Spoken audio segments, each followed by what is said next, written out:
One of the most important things that you'll learn is that everybody wants to collaborate, but nobody wants to do the work.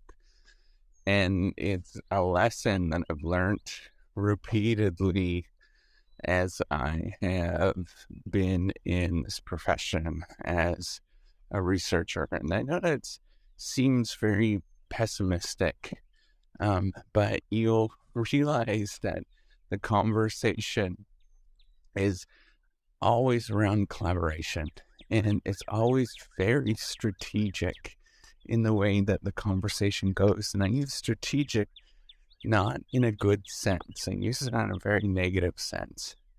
As you go through and you realize it's just very transactional, is what people are thinking about, is how that they can actually benefit from this situation and how they can get something out of it by collaborating with other people. And I've learned to be very cautious with collaboration and, um, you know, just be, just realizing that there's tremendous risks involved, and it's just a wise thing to think about. Now, how do I know that this is actually true and sort of more universal? I want you to think about divorce rates in most Western countries.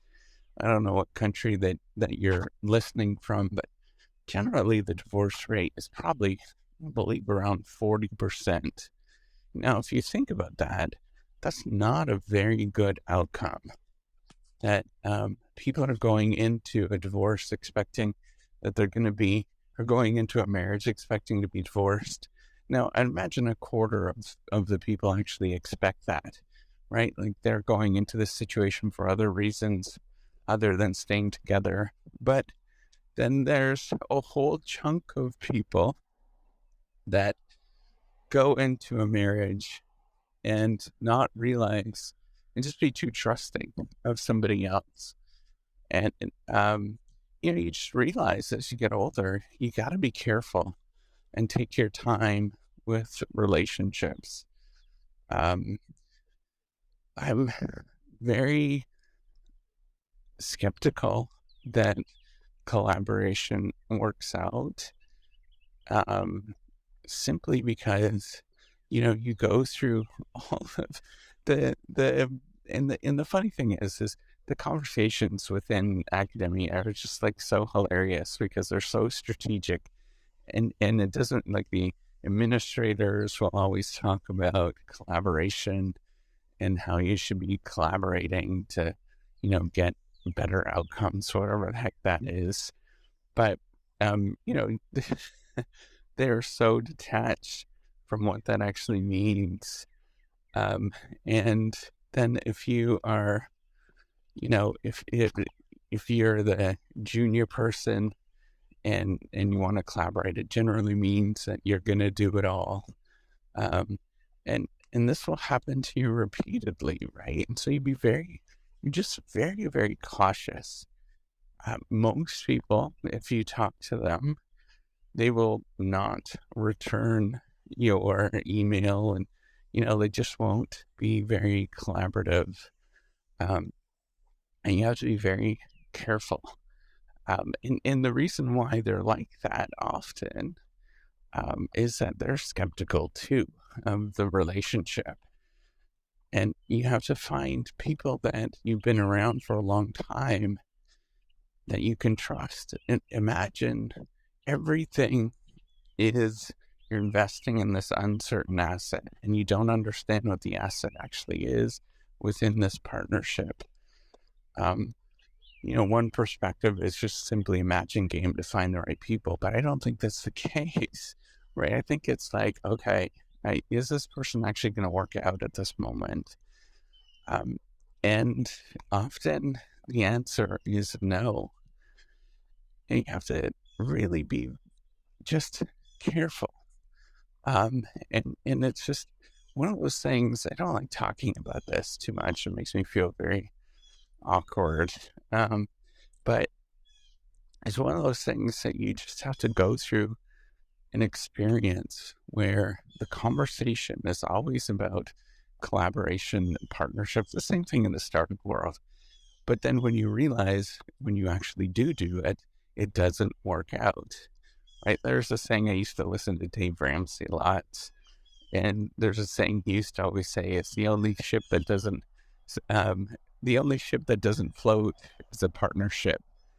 And I think about that because, you know, even though that he's this person that has very strong, um, very sort of strong ideals, um, he a lot of what he says has a tremendous amount of truth, and you could only recognize that the truth is because he's lived it and gone through it, and you've sort of seen this, right?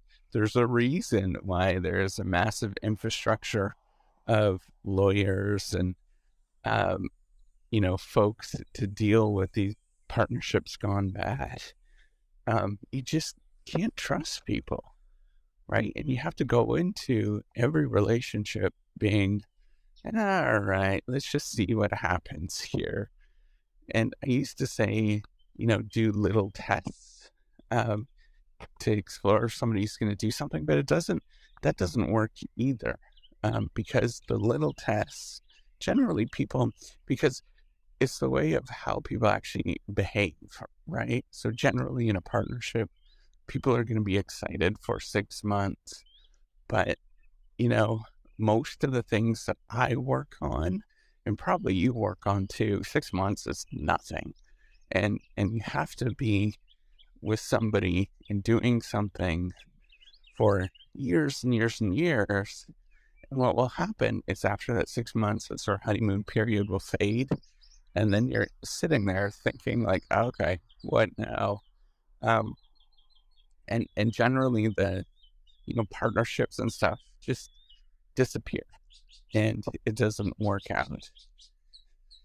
So I'm just highly skeptical. And I'm very skeptical of the the BS that's involved with a collaboration talk and all that kind of stuff. It doesn't work. You have to have, you have to set it up so that you're actually having some sort of transaction instead of, talking about collaboration in the sort of sense that people are, the strategic sense where it's just transactional. I'd encourage you to just set up a transaction instead, where you are very upfront about it. And you're thinking about this relationship in a very upfront, I'm going to do this one thing for this amount of time, and that's it. Like as if you are a contractor in some sort of way. Because that's what everybody else is thinking about anyways. And so to set yourself up from a lack of hurt, think about how you can collaborate such as just a transaction. And everything else, man, just don't go there. Don't go into that collaborative world, because it never works out. You end up getting burnt. You end up having just a poor outcome. And especially those people that talk about collaboration all the time, just don't go there. Those folks are the ones, they are talking like that because they benefit from that relationship. And you got to sit there and, they strongly benefit from that relationship. And then, who's actually going to do the work in that relationship is always going to be, the person that is the most diligent, the most caring. And it's generally not those folks that are talking about collaboration and doing things quickly and all that kind of stuff. So look for the people that are serious. And maybe those would be good collaborators, but generally it just does not work. It will lead in a world of hurt over the long run if you think about that. I know it's pessimistic, but it's just wisdom at this point. Just experience after experience, it's just wisdom.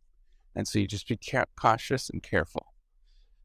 And then treat the relationship as if it is a transaction, in the sense, like actually create it as a transaction. Use a subcontractor.